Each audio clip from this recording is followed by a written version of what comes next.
Page number 86, Mina. Question number 6. I will not do the all. I will do some selected. And today is the last episode of the journal entry. ऐसे इतना tough आएगा नहीं ना, तो ज़्यादा करने का नहीं, ऑनलाइन पढ़ाई चल रहा है. Journalize the foreign transaction in the Nina General Store. Forget that. पहला पॉइंट है सितंबर 2018 फर्स्ट कर रहा हूँ मैं. Sold goods 50,000 at 10% TD and 10% CD to Mr. Raj. Sold goods 50,000, 10% TD and 10% CD. And received 50% by check and 20% by cash. 50% check से payment दे रहा है और 20% कैश में पेमेंट कर रहा है, मतलब 70% पेमेंट कर रहा है. Only 30% payment will be the credit रहेगा. चल तो फर्स्ट का मैं कल जनरेट 50,000 रुपीज़ एक ग्रॉस अमाउंट का. उसमें पहला मैं 10% TD, तो ग्रॉस अमाउंट सोल्ड हुआ था 50,000, 10% TD 5,000, फिर आ गया 45,000. This is 45,000. अब 45,000 के अंदर 50% बोल रहा है चेक पेमेंट होने वाला है, 20% कैश पेमेंट होने वाला है, एंड बाकी का बैलेंस 30% होएगा क्रेडिट वाले.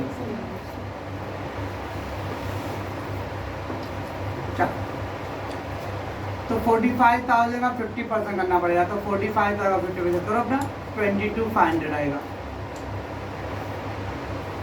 तो 45,000 इंटू 50/100 घर पे कैलकुलेटर है ना, उससे करने का कितना आएगा.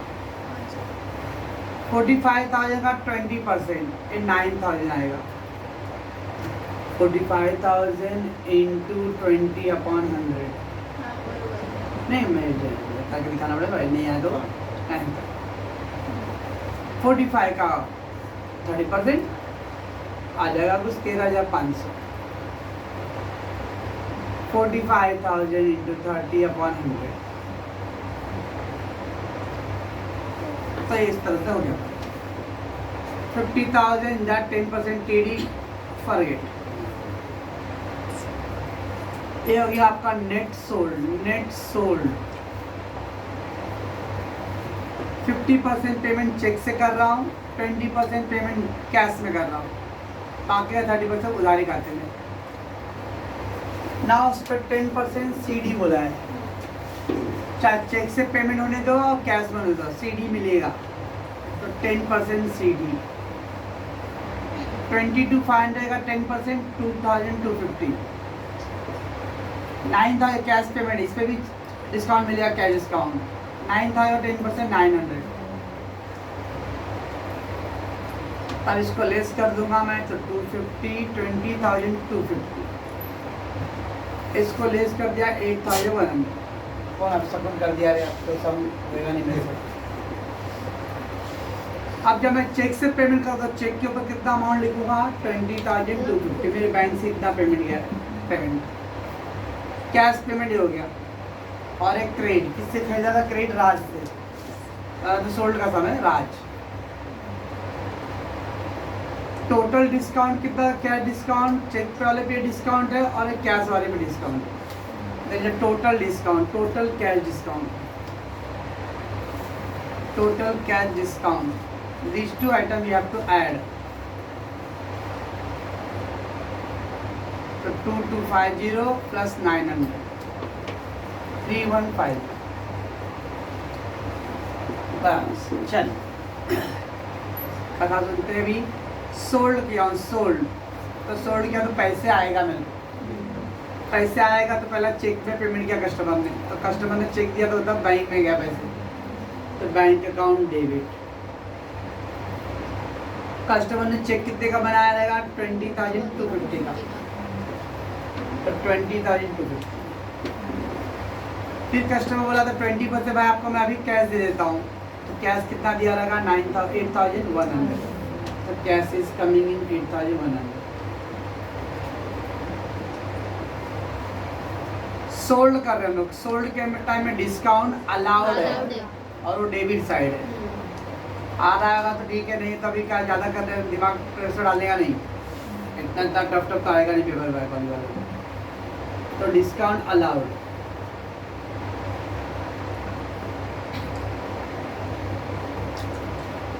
Discount allowed 3150। And then a Raj को मैंने सोल्ड किया तो राज इज अ रिसीवर है, सोल्ड किया तो राज इज अ रिसीवर, तो डेबिट द रिसीवर, तो Raj account debit 13,500। To goods sold कर रहा था, goods is going out to sale, उसमें नेट अमाउंट लिखेंगे 45। चेक करते भाई कुछ लोगों का भी क्रेडिट साइड में कुछ और आ रहा था, डेबिट साइड में कुछ और आ रहा था। मैं देखता हूँ मेरा आ रहा है इधर पे 0 5 5 10 1 3 3 1 4 4 1 5 5 5 10 1 9 9 and 3 12 12 and सॉरी किधर गया भैया, अच्छा 12 and 3 15 1 3 3 1 4, ये आएगा बराबर। being goods sold at 10% TD, 10% CD to Mr. Raj and received 50% in check,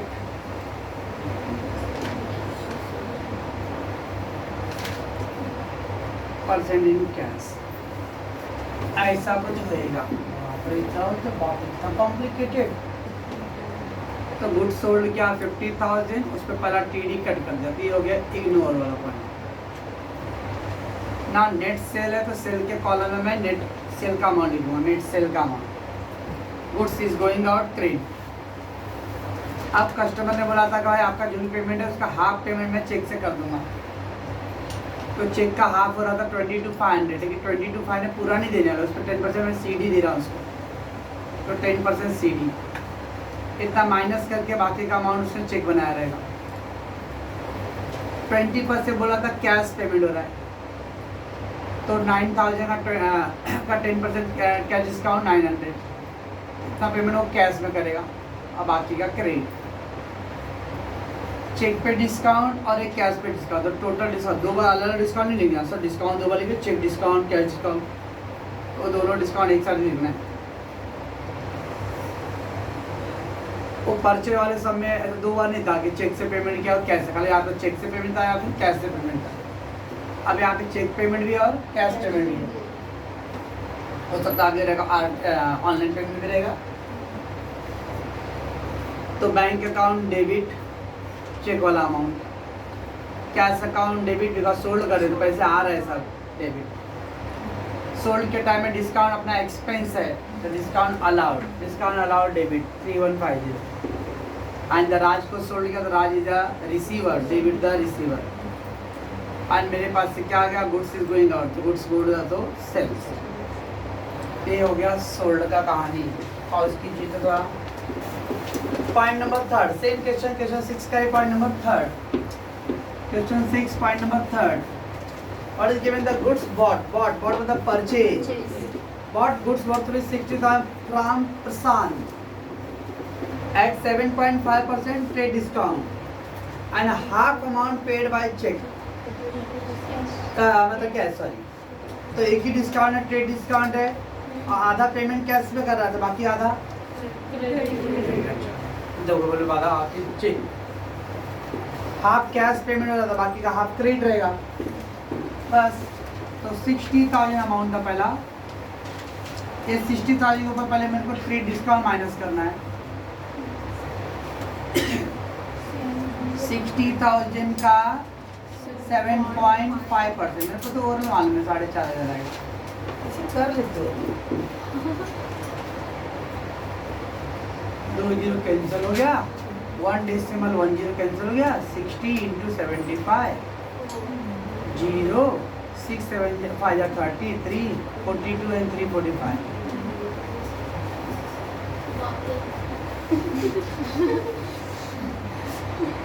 हम लोग देवड़िया अड़ैया सवड़िया पगवा वाले लोग हैं ना. म्हणजे अर्धा एकम अर्धा अर्धा बिंदू एक अर्धा डेढ़ अर्धा जगह दो हाफ पंजा हाफ तुझा वन हाफ तुझा क्वार्टर पंजा क्वार्टर तुझा हाफ क्वार्टर तुझा three fourth. That type of time of year I am actually not a year. और आप लोग का टाइम है 2 होता है राइट है. चेक कर 4 आया yes I know that's type of you are. 2 4 होने में भी हम यस करते हैं. ओके ना, that is the difference only. तो 4500 आएगा. So it become now the 55,500. Okay ना. तो इसका तो हम लोग कहानी अब इग्नोर ही करते हम लोग, फॉरगेट. अब इसका बोल रहे लोग हाफ पेमेंट बाय कैश कर रहा है. हाफ पेमेंट हाफ कर दो उसका. करें तो इस में बोल रहा है ऐसा करते हैं. अपन छोटा कोई रोड पे करते हैं. देख 500 का आधा करता 250 तेरा 250 मेरा. फिर 5000 उसका हाफ कर 250 तेरा 250 मेरा. फिर 50,000 उसका 25,000 तेरा 25,000 मेरा. ऐड कर ऐसा करते हैं रोड पे ऐसा करने हैं. तो 2 2 जा 4 1 2 7 जा 14 1 2 7 जा 14 1 2 ऐसा नहीं लिखा है. 55,500 इंटू 1/2. तो हाफ इतना आया. इधर पे हाफ कितना आएगा रे. धन्यवाद. हाँ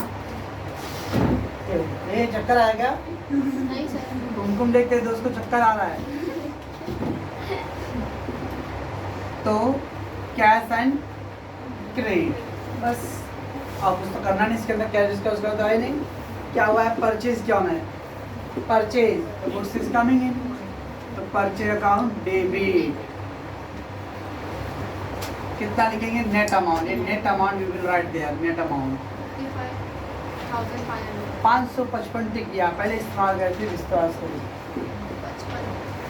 2 कैश पेमेंट हुआ है. Cash is going out 27750. And बाकी का क्रेडिट ट्रांजेक्शन है. किसके थ्रू खरीदा उन्होंने. फ्रॉम प्रशांत. तो 2 प्रशांत. बस 27,750 बस हो गया. Being goods purchase at 7.5% TD while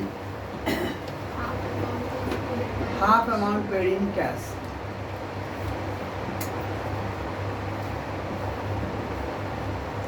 बस इजी था यार. इजी था.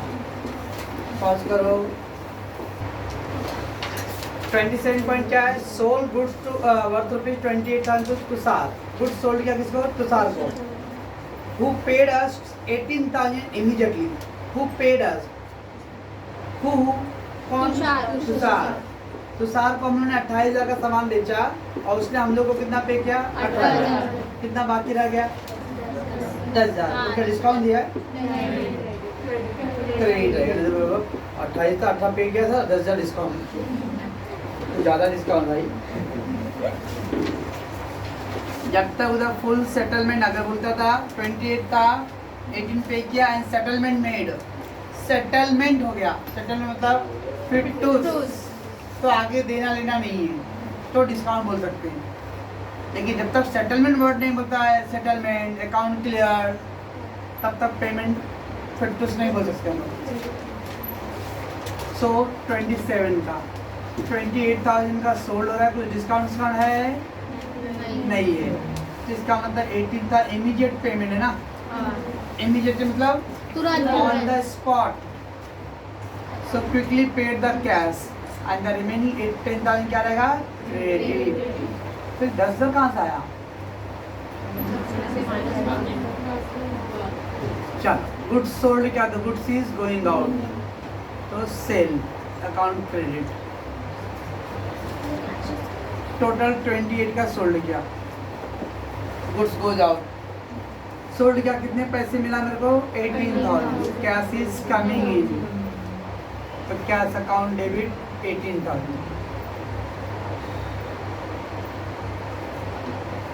एंड 10,000 का क्रेडिट था, किसको सोल्ड किया, तुषार, तो Tushar is a receiver, Tushar account debit 10,000, 28 हो गया। Being goods sold and 18,000 received immediately.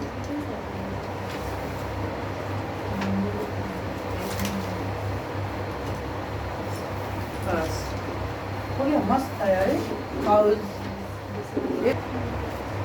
Generalized the foreign transition the books of Varun, October 18 है, okay. Machinery purchase for ₹95,000 and paid 5,000 for freight charges. Machine खरीदा 95 का, अब 5,000 रुपये फ्राइट चार्ज मतलब rail भाड़ा, okay ना। इसको वर्ड बोलते हैं हम लोग इंस्टॉलेशन चार्जेस, इंस्टॉलेशन चार्जेस, इसको वर्ड बोलते हैं फिक्सेशन चार्जेस,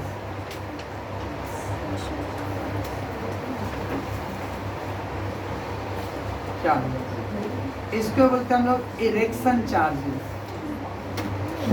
क्या भाई बताता हूँ किसको बोलते हैं, रुकना भाई।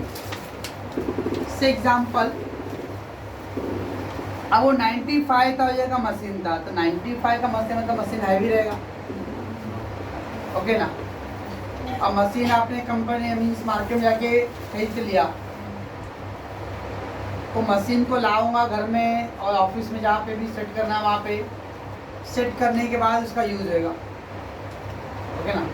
जब तक मैं मार्केट से मशीन लाऊंगा नहीं तब तक उसका यूज़ नहीं होगा, राइट ना।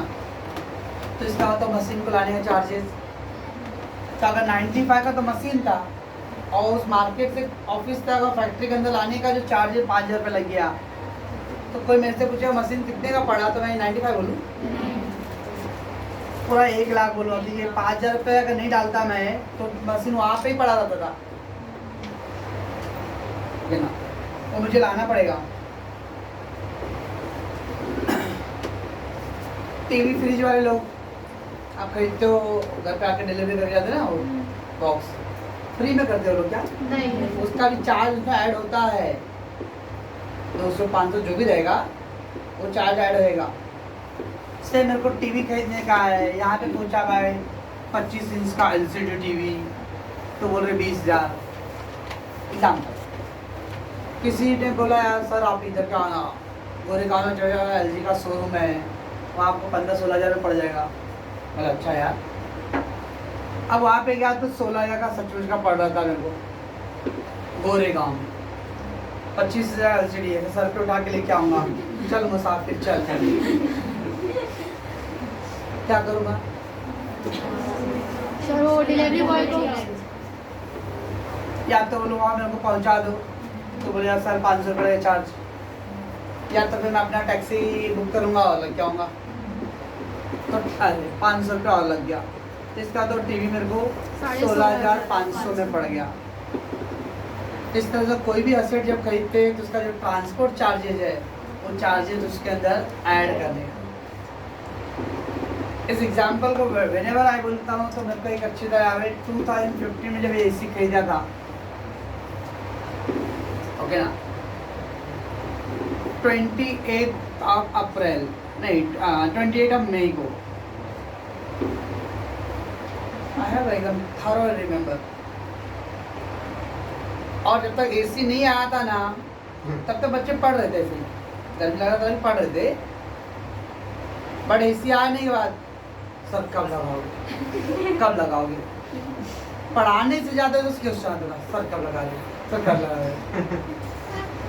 अब मैं बोला भाई क्या अभी, क्योंकि वो कंपनी वाले ने उसका AC का भी चार्ज 34,000 ले लिया था और 3,000 रुपया और ले लिया था उसको फिट करने के लिए। अब पैसे उनको दे दिया तो मैं किसी और को क्यों बोल लूँगा भाई क्या आगे फिट कर दो मेरा, ये पैसा तो लग गया मेरा। एक बोलता है सर मेरे अंकल आ करते, बुलाऊँ क्या सर अंकल तो मैं बुलाऊँ क्या, वो इतना मुझे एकदम परेशान। एक दिन रमेश सर आया, रमेश सर को भी ऐसी बोलते सर ऐसी का लगा रहे थे, सर भी भड़क गए। सर बोलते ऐसे पकड़ ऐसा ऐसा करते रहना तो वो एसी क्लास में आके 4 दिन हो गया था, लेकिन वो लोग आई नहीं, फोन करते थे आते नहीं थे टाइम पे। और एक तो इस दुनिया में क्या है, एक बार पैसा दे दिए ना तो उसके बाद रोज आजकल नहीं दोगे ना तो जब मिल जाएंगे। हाँ। वो लोग 3 जून को आए, 3 जून को आए और 6 दिन का मुझे अभी भी मेमोरी में याद है, बच्चों का जो टॉलरेंस मीन्स जो डिस्टर्बेंस था और वो एक्साइटमेंट भी था। ओ इसी देखने का भाई कि क्लास में फर्स्ट टाइम आया था तो बच्चों का भी मैं गलती नहीं बोलूँगा। तो अब वो 34,000 मेरा तो एसी का था और 3,000 पे वो आके वो चार्ज लिया, तो टोटल एसी मेरे को पड़ गया 37 का। अगर मैं 3,000 नहीं खर्च करता था तो एसी तो देता था मेरे को बॉक्स में बंद हुआ, बच्चों के दिमाग में लगा देता था स्क्रू और बोलता था चालू करके देख करो। We have to fit that. That's called fixation. अभी भी देखो उधर पे कटिंग किया, मेरे को वो एसी को और इधर शिफ्ट करना है, तो उसको शिफ्ट करने के लिए मैं ऐसा कट किया हूँ, बट फिर से उसको बुलाने के लिए, अब उसको खोलने के लिए फिर फिट करने के लिए डबल चार्ज लगने वाला है, तो दैट मीन्स वो चार्ज लगेगा। उसको और बोलते हैं डिसमेल्टिंग चार्जेस। डिसमेल्टिंग हटा के तोड़ के फिर नया जगह फिट करने का, डिसमेल्टिंग चार्जेस। तो आई बीन टू से शॉर्टकट में वर्ड बोलूँ, कभी भी कोई फिक्स एसेट हम खरीदते हैं तो उस पर जो भी चार्ज एक्स्ट्रा लगता है, कंप्यूटर खरीदोगे आप तो कंप्यूटर के अलग अलग पार्ट्स होते हैं, एक तो डायरेक्ट जाके पूरा कंप्यूटर कर लो। कुछ लोग क्या करते हैं, कंप्यूटर के सारे पार्ट्स एक ही कंपनी अच्छा नहीं रहता है, आपने हार्ड डिस्क किसी और कंपनी का, रैम किसी का और कंपनी का, मॉनिटर कंप्यूटर किसी और, और चूहा किसी और कंपनी का, ओके सब लेके आए।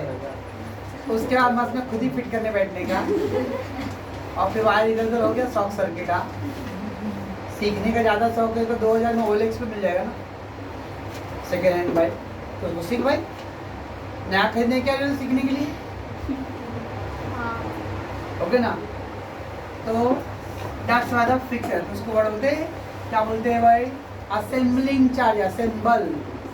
तो कंप्यूटर में वर्ड आता है असेंबल। असेंबल मतलब सारे पार्ट्स को फिट करना, उसका वो इंजीनियर आएगा उधर से, हार्डवेयर इंजीनियर, वो फिट करके देगा। तो ये सब एग्जाम्पल था, जब आप असेट्स कुछ खरीदते हो तो असेट को फिट करना, उसका वायरिंग, उसका नट बोल्ट सब फिट करने का जो काम है वो एक पर्टिकुलर इंजीनियर और जो है वो करेगा। वो करेगा तो फ्री में नहीं करेगा, उसका वो चार्ज देगा। इस तरह से मेरे को असेट कितने पड़ गया रहेगा, वो जो 34 है प्लस 3000। वैसे अपने एग्जाम्पल में 95,000 और प्लस 5,000, टोटल असेट कितने हो गया 1 लाख का। तो जब मैं मशीन का एंट्री पास करूँगा तो उसमें 1 लाख पूरा लिखूँगा, 95 अलग अलग नहीं।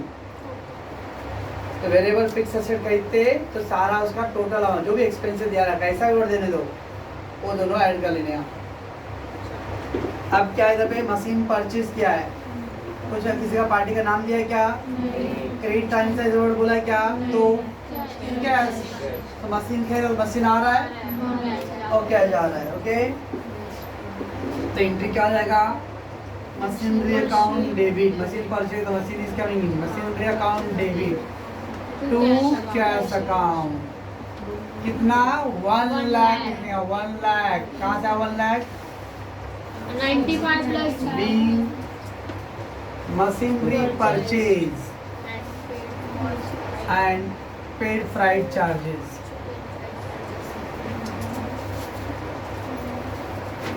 Freight charges ₹500। बस कौन सा क्वेश्चन था, क्वेश्चन नंबर 7 का फर्स्ट, ठीक है। आज कीजिए, मैं आपका दही वही करते थे।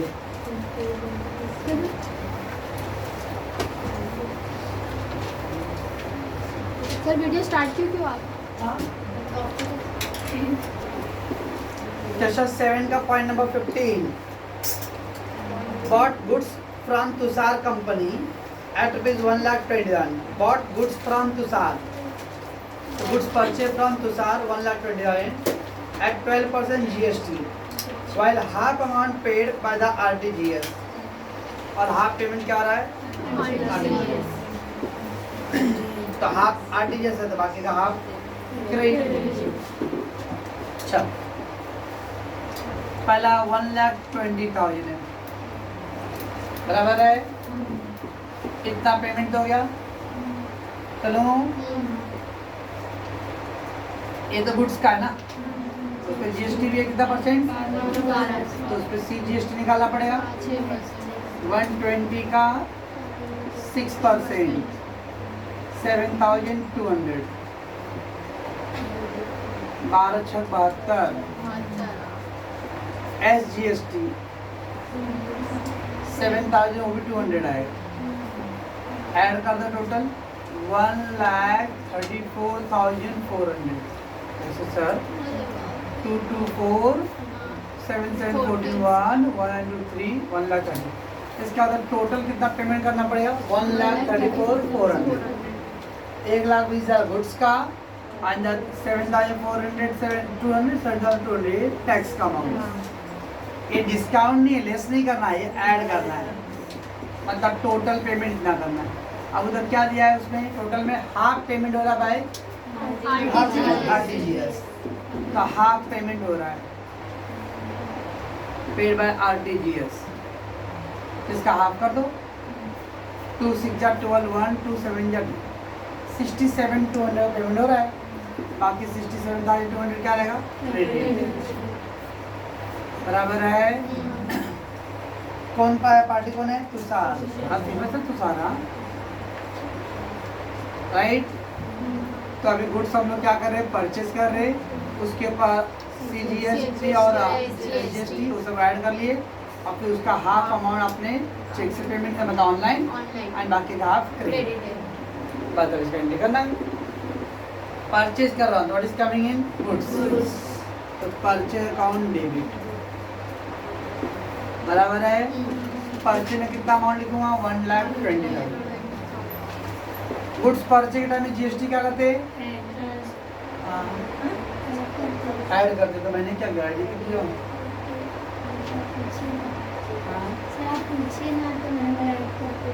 नहीं, मेरा मकसद तो कुछ वो क्रेडिट और डेबिट का क्या करते हैं? डेबिट ना। चल, तो गुड्स परचेज करते हैं, जीएसटी हम लोग आई सी जीएसटी और एस जीएसटी। धन्यवाद। तो 7,200 और ये भी डेबिट है 7,000, ये हो गया।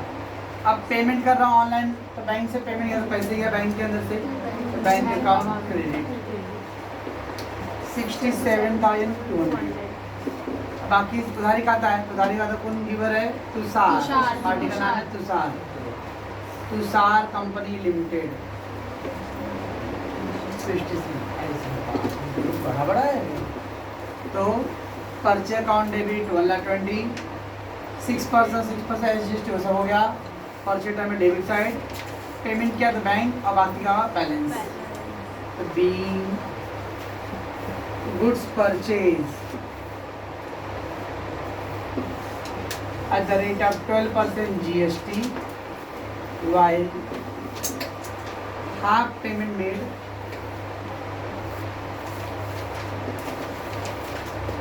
by RTGS. और दीदी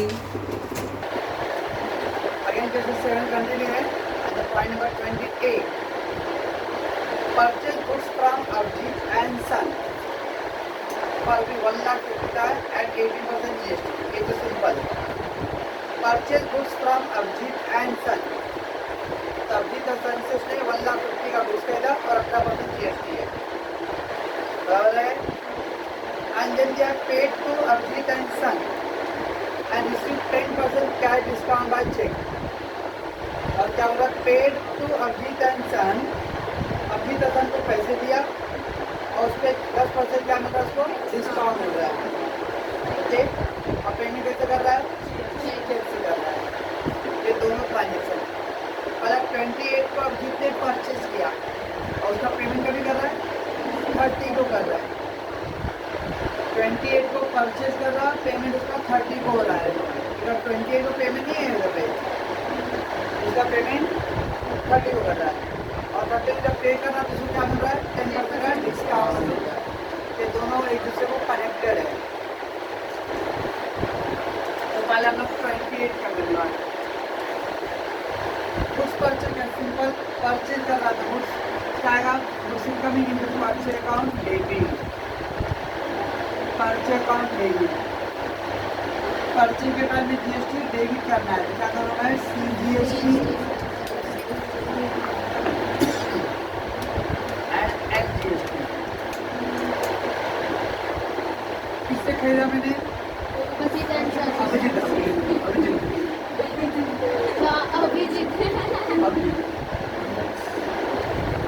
Abhijit and sun.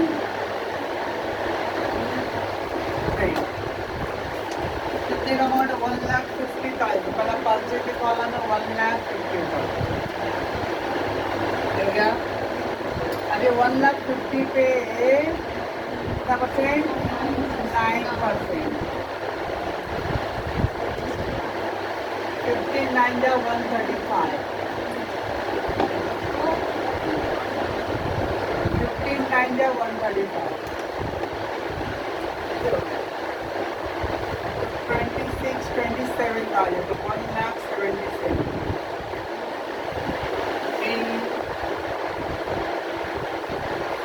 Goods purchase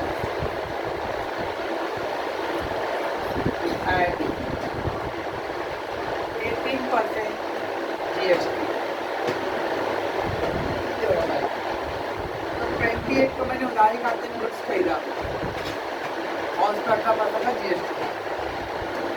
अब मेरे को टोटल कितना पेमेंट करना है अभिजीत को, 1,77,000 टोटल। ठीक है, अभी जिससे मैंने 1,50,000 का गुड्स खरीदा था और उस पर इतना परसेंट क्या हुआ, GST पे किया, टोटल इतना पे करना है। अभी क्या दिया था पे टू अभिजीत एंड सन, कितना पे किया था बोला है, तो पूरा पे किया रहेगा।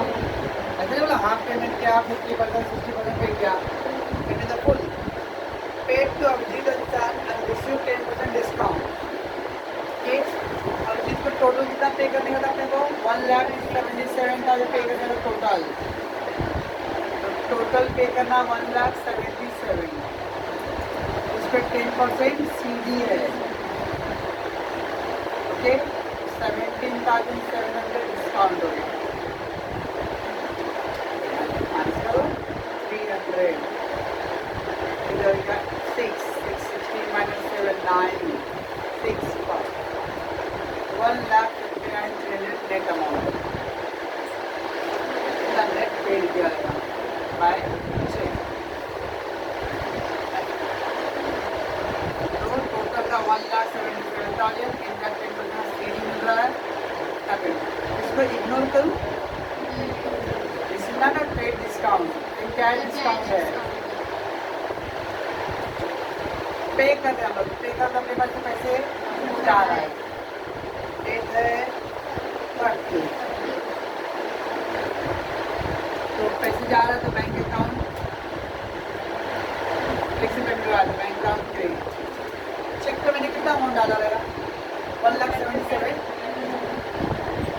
1,77,000 डिस्काउंट मतलब क्या रहा अभी, तो कितना डिस्काउंट मिल जाता है, मैं इतने का अमाउंट डाला है। और हम लोग खरीद रहे तो discount received credit side, sold के टाइम में डिस्काउंट अलाउड करते हैं, परचेज टाइम में डिस्काउंट रिसीव होता है, डिस्काउंट रिसीव। कितना डिस्काउंट मिला, 17,700। और ये पैसे किसको पे किया,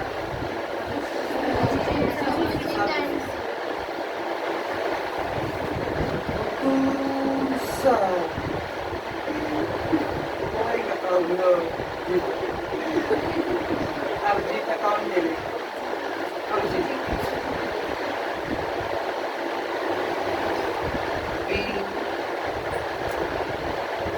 पेड टू अभिजीत.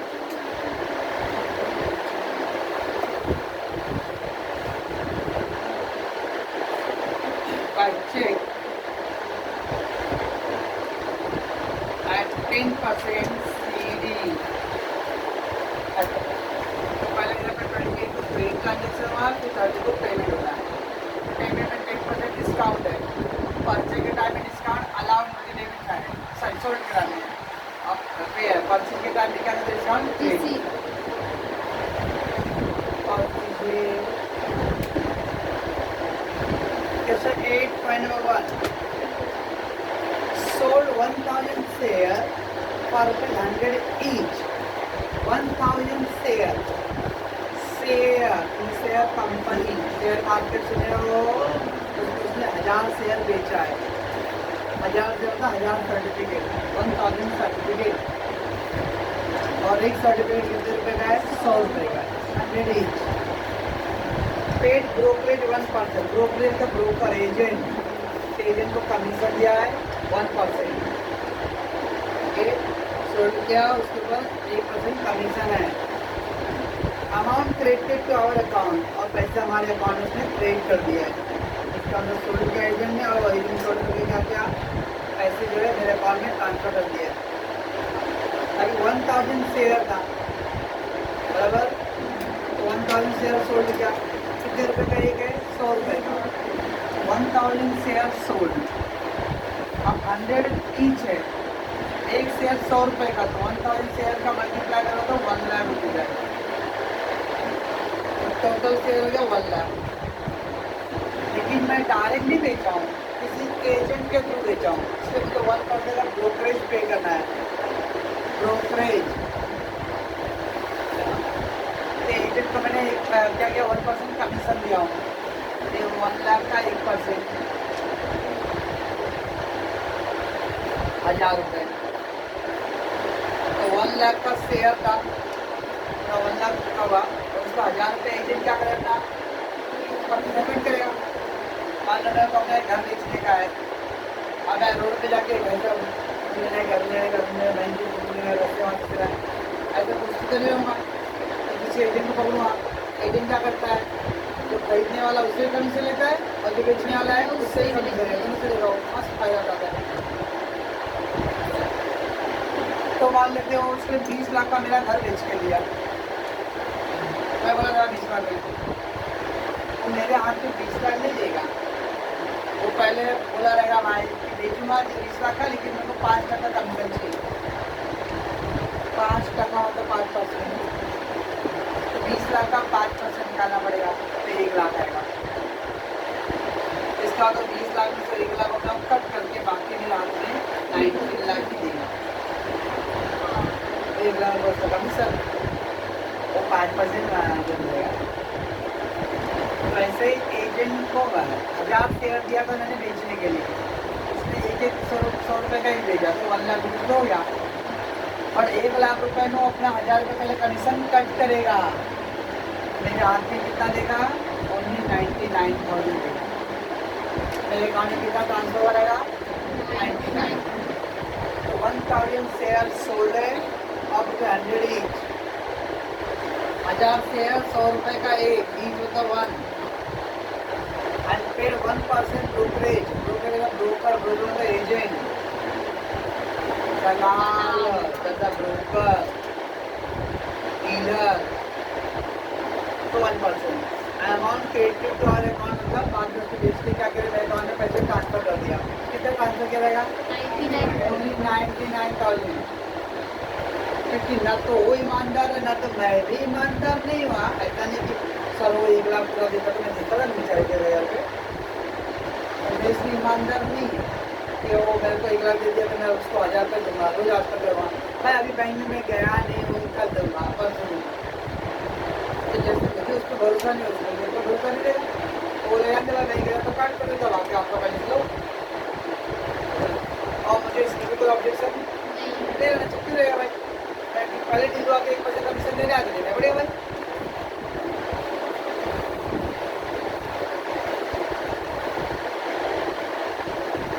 और उसके 1000 शेयर 100 रुपीज वन का था तो मल्टीप्लाई किया तो 1 लाख रुपये। लेस के अंदर ब्रोकरेज 1 लाख का 1% कितना आएगा 1000 रुपये। कितना अमाउंट मिलेगा मेरे को 99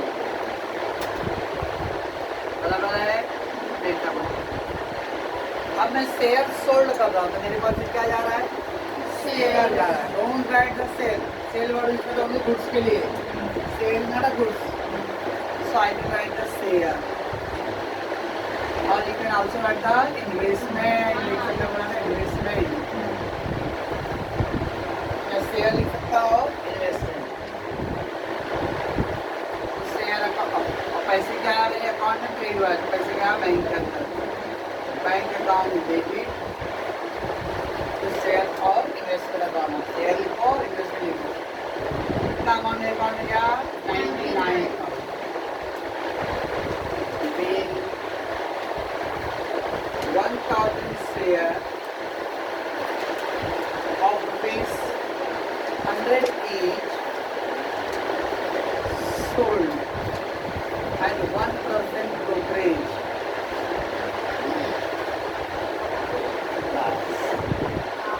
तो 1000 शेयर सोल्ड किया है, 100 रुपये का एक हो गया 1 लाख रुपए, और 1 लाख रुपए में एजेंट को 1% कमीशन देना था, 1000 रुपये कमीशन दिया तो गया 99।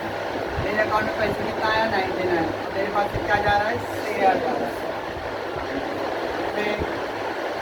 बोले इतना 99 लिख दिया पर एक रॉन्ग है, ये कि पब्लिक ऐसा करता 1000 रुपये कट कर दिया बाकी 99। आपने इधर क्या लिखा शेयर 99 डाली, मतलब आप हिसाब से शेयर मेरा कितने का गया आप 99 का गया, क्योंकि आपने पूरा शेयर बेचा कितना था 1 लाख शेयर बेचा ना, तो आपके पास भी शेयर तो 1 लाख रुपये का गया ना। मेरा तो शेयर पूरा 1 लाख का गया और पैसे कितना आया खाली 99। तो 1000 रुपये क्या था लॉस था, एक्सपेंस था ना 2 पे, और एक्सपेंस मतलब क्या करते लोग नॉमिनल अकाउंट डेबिट और एक्सपेंस लॉसेज। शेयर मेरा पूरा 1 लाख रुपए का गया है और पैसे कितना आया 99, 1000 रुपये में लॉस हो गया ना। लॉस हो गया तो उससे इंक्रीज होना debit side, nominal account debit और एक्सपेंस लॉसेज। बैंक अकाउंट में 99 लिखेंगे, यहाँ पे डेबिटर में ब्रोकरेज ऐसा, ब्रोकरेज अकाउंट डेबिट 1000 रुपये, इस तरह से अपना शेयर कितने का गया 1 लाख, ऐसा एंट्री आएगा। शेयर टोटल गया मेरा 1 लाख, पैसे कितना है मेरे अकाउंट में 99, 1000 रुपये पूरा 2 साल बाद, इसलिए शुरू करना पड़ेगा। ओके, तो कितने पैसे आपके पास देखो, आपने जो भी पेमेंट के टाइम कमीशन दिया है, ब्रोकरेज दिया है, उसको क्या करेंगे हम लोग डेबिट साइड से, वो एक्सपेंस है, इसका एक्सपेंस